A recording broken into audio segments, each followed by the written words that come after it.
বৈষম্য বিরোধী ছাত্র আন্দোলন যত সময় যাচ্ছে জমে উঠেছে এবং ঢাকা রাজধানীতে ছাত্রদের টুপুর মুখে পড়েছে কিন্তু পুলিশের গাড়ি, এবং সেখানে পুলিশের গাড়ি আটকিয়ে তারা পুলিশের লোগো মুছে দিচ্ছেন এবং বুয়া বুয়া চিৎকারে মুখরিত হয়েছে পরিবেশ। যত সময় যাচ্ছে কিন্তু পরিস্থিতি আরও খারাপের দিকে যাচ্ছে, বোঝাই যাচ্ছে না পরিস্থিতি শেষ কোন দিকে ঠেকাচ্ছে। পুলিশের গাড়ি আটকে কিন্তু তাদের গাড়িতে বুয়া বুয়া লেখছে ছাত্ররা। কন্ট্রোলের বাইরে যাচ্ছে দেশের পরিস্থিতি। এই মুহূর্তে আমরা দেখতে পাচ্ছি, আপনারাও দেখতে পাচ্ছেন, আমরা সরাসরি চেষ্টা করছি। যদি কেউ থাকেন হেল্প করেন, যাও যাও, নামো ভাইয়া, নামো। আমি দুঃখিত,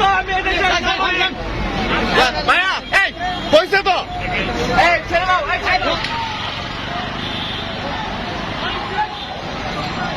লিখতেছে ভাই।